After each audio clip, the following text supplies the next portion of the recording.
మాటలో కట్టిపెట్టి జగన్మోహన్ రెడ్డి, నీవు ఇవాళ మాట్లాడే ప్రతి మాట కూడా విద్వేషంతో కూడుకొని ఉంది. బురజల్లే కార్యక్రమం జరుగుతూ ఉంది.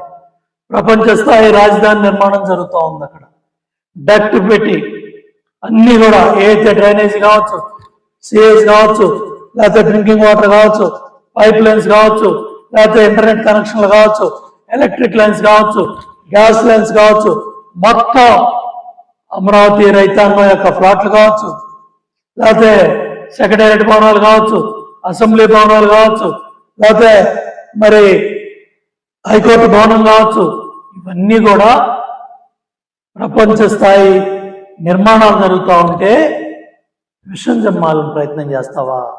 బురజాలనే ప్రయత్నం చేస్తావా? నీ దుర్మార్గాల వల్ల కాదా 5 ఏళ్ళు పనులన్నీ ఇబ్బందులు పడ్డాయి? నీ దుర్మార్గం వల్ల కాదా పనులన్నీ ఆగిపోయాయి? నీ దుర్మార్గం వల్ల కాదా ఈ 2 సంవత్సరాలు అవన్నీ లైన్లో పెట్టి అవన్నీ సరిదిద్ది నువ్వు చేసిన పాపాలన్నీ, నువ్వు చేసిన దుర్మార్గాలన్నీ ఎండగట్టి మళ్ళీ అవన్నీ స్ట్రీమ్ లైన్ చేసి పనులన్నీ కూడా పట్టాలెక్కించి పనులు పరిగెడతా ఉంటే మళ్ళీ విషం చెబుతావా?